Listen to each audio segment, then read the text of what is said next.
What's the best racing chronograph and why the heck does a Daytona Sport screw down pushers? This and more we're going to discuss in today's video. Let's go!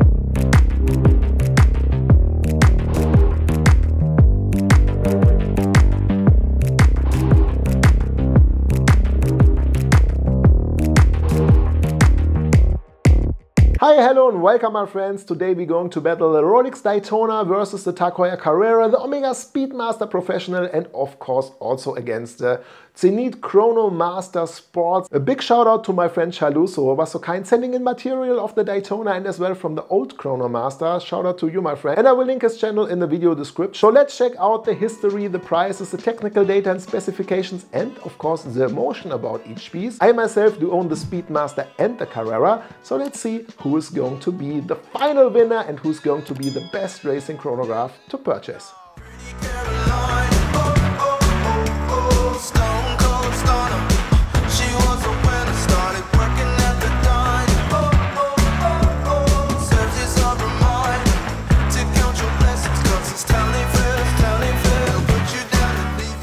The Daytona 500, the World Series of stock car racing. In 1962, Rolex became official partner of the Daytona race, and in 1963 they released the Rolex Daytona chronograph to celebrate this partnership. The Daytona didn't sport screw-down pushers. Those were added in 1965 and the Daytona became officially an oyster. Rolex did add the screw-down pushers to actually avoid activating the chronograph while underwater or in water. To be honest, between 1963 and 1988 the Rolex Daytona wasn't that popular. This changed in 1988. When Rolex did present the second generation with an automatic movement, and yes my friends, we do talk here about the ZENITH Daytona, which was produced from 1988 to 2000. Rolex then introduced the third generation of the Daytona, sporting the 4130 in-house movement with 72 hours. And in 2016, Rolex did add the ceramic bezel to the black and white steel Daytona.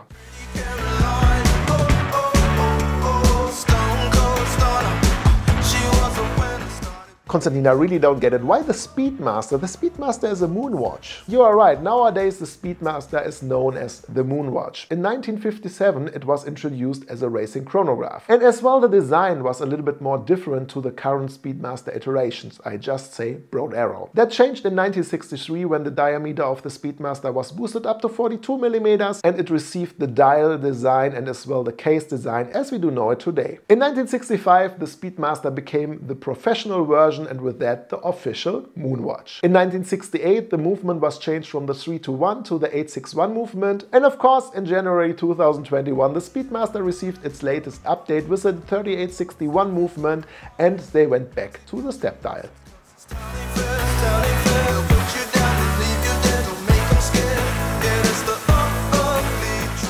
1963 Porsche did introduce the Carrera and Heuer as well. Heuer set the focus for the Carrera on its legibility. In the beginning they used silver dials, later on they also introduced panda dials. In 1969 the first automatic chronograph movement was introduced, the Caliber 11, famous Caliber 11, which was created by Heuer, Breitling, Hamilton, Buren and as well Mr. Duprat 1 month before the El Primero was introduced. 1982 Heuer was sold due to the quartz crisis and in 1985 the Carrera was discontinued. Just in 1996 Heuer did reintroduce the Carrera, and finally in February 4th 2021 Heuer teamed up with Porsche and they introduced a Porsche Carrera.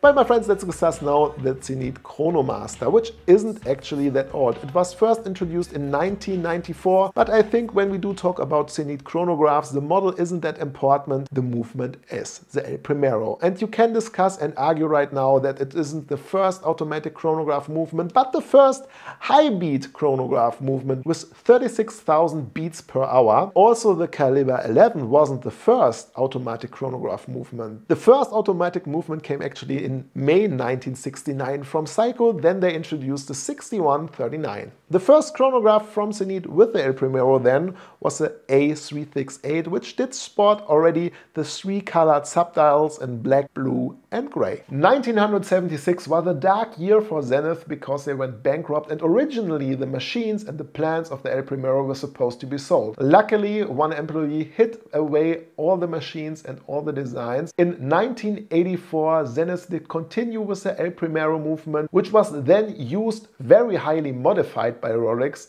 from 1988 on in the Daytona. But which one is the best racing chronograph? To be honest, just 2 of the 4 are real motorsport icons. On the one hand, of course, the Daytona. On the other hand, the Carrera, which was famous already from the beginning in 1963 and interlinked very heavy with the Formula One, of course. The Speedmaster is the oldest of the 4, and from the design it's definitely a racing chronograph. Anyways, there is no big racing history with the Speedmaster Professional, and to be honest, the Speedmaster is the moon watch and not the racing watch. The Chronomaster doesn't have a very old racing history, but would be the best option for a racing chronograph. You can stop 1/10 of a second, and when we do talk about racing, well, speed is important. So actually the Chronomaster would be best suited for the task.